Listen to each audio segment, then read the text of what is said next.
আসসালামু আলাইকুম বন্ধুরা। আজ আমি একটি ছোট্ট কিন্তু গভীর অর্থসহ বাক্যটির কথা বলবো। সময় বেশি লাগলেও ধৈর্য সহকারে কাজ করো, তাহলে প্রতিষ্ঠাতা পাবে। আমাদের জীবনে প্রতিটি সাফল্যের পিছনে থাকে সময়, চেষ্টা আর ধৈর্য। অনেকেই চান খুব অল্প সময়ে তারা বড় কিছু অর্জন করবেন, কিন্তু বাস্তব হলো যে ফসল রোপণের পর সাথে সাথে ফল পাওয়া যায়, সেই ফসল দীর্ঘস্থায়ী হয় না। অন্যদিকে যে গাছ বড় হতে সময় লাগে তার ফলও বেশি মিষ্টি আর ছাও হয় গভীর।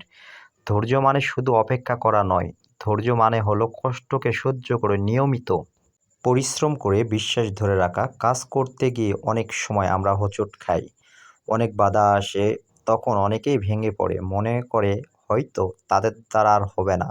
কিন্তু আসল যোদ্ধা সেই যে কঠিন পরিস্থিতিতে ধৈর্য ধারণ করে কাজ করে যায়। ভেবে দেখুন, একজন ছাত্র যদি রাতারাতি পরীক্ষার পরিস্থিতি নিতে চায়, সে হয়তো কিছু নম্বর পাবে, কিন্তু প্রকৃত জ্ঞান অর্জন করতে পারবে না। একজন ব্যবসায়ী যদি তাড়াহুড়া করে সব কিছু চাইতে থাকে, সে হয়তো কিছু লাভ করবে, কিন্তু দীর্ঘমেয়াদ সে ব্যবসা টিকবে না।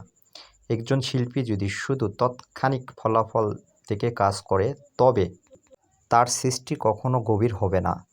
তাহলে সমাধান কি? সমাধান হলো ধৈর্য।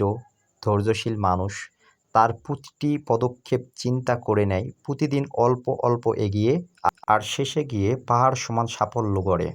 মনে রাখবেন, সোনাকে আগুনে পোড়াতে লাগে, তাহলে খাঁটি হয়।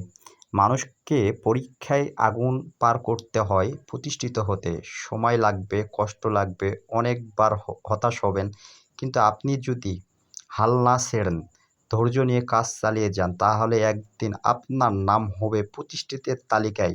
আজ থেকে প্রতিজ্ঞা করুন, আপনি তাড়াহুড়া করবেন না, আপনি নিজের কাজ নিয়মিত করবেন, ধৈর্যের সঙ্গে করবেন। কারণ সাফল্য কখনো একদিনে আসে না, বরং একদিন সাফল্য এসে বলে, তুমি যে এতদিন অপেক্ষা করলে, চেষ্টা করলে, কষ্ট করলে, আজ তোমার ফল আমি হাতে তুলে দিচ্ছি।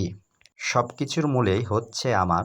আজকের ভিডিওটি করা এখানে আসলে আসছিলাম আমি কিছু পিক তোলার জন্য এবং রিলস তৈরি করার জন্য। সেক্ষেত্রে আপনাদের সঙ্গে শেয়ার করি কিছুটা পিক এবং রিলস। আমি আসলে অনেক দিন যাবৎ কাজ করে যাচ্ছি। সেক্ষেত্রে আমার আগের প্রোফাইল এবং পেজটি দুটাই সমস্যা হয়েছে। অকারণে আমার পেজ এবং প্রোফাইল নষ্ট হয়ে গেছে। তো সেক্ষেত্রে আপনারা আমার পাশেই থাকবেন, আর এই ধরনের ভিডিও পেতে অবশ্যই ফলো করবেন। আর কিছু রিলস আপনাদের সঙ্গে শেয়ার করি। আমি আলাদা, সবাই আমাকে বোঝে না, যারা বোঝে তারা আর ভুলতে পারে না।